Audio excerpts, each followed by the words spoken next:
If you feel stuck, here's the part nobody tells you.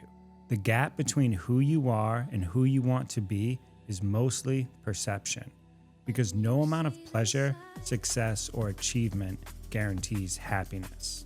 I thought moving to San Diego would make me happy, but I got just as emotional here as I did in New Bedford.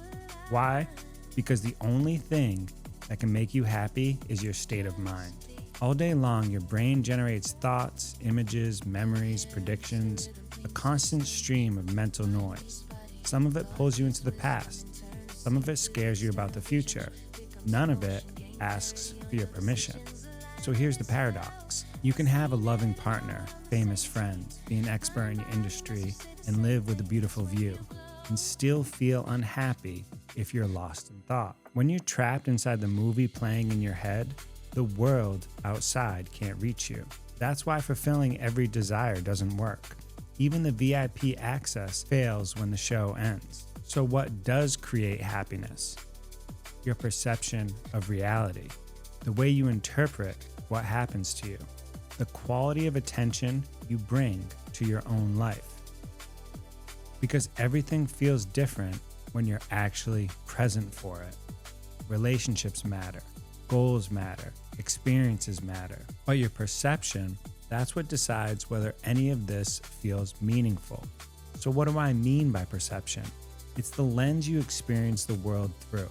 Instead of staying glued to your thoughts about everything, shift your attention to your full sensory field. Notice the mental images in your mind with a sense of ah or oh. Shift your focus from the story in your head to the horizon of your visual field. Listen to the sounds in your environment with curiosity. Remind yourself you don't choose most of your thoughts, so you don't need to take responsibility for them. You can't control the thoughts that appear. You can only control how you react to them. This is the equanimity you build in breathwork, meditation, or writing, and I recommend all of them. But here's what you can do right now. So you're focusing on your breath and your mind says, you were dumb for doing that yesterday. And then you start debating with it. All I'm suggesting is when you notice that pattern, that's your opportunity to practice equanimity, not grasping towards the good thoughts and not running from the bad thoughts. When you practice this through repetition, you carve new pathways and leave old ones behind. If you've made it this far, you're absolutely capable of doing it. Because when you shift your perception from thinking to your entire sensory experience, you become less stuck and more present. And that one behavior can improve the entire quality of your life.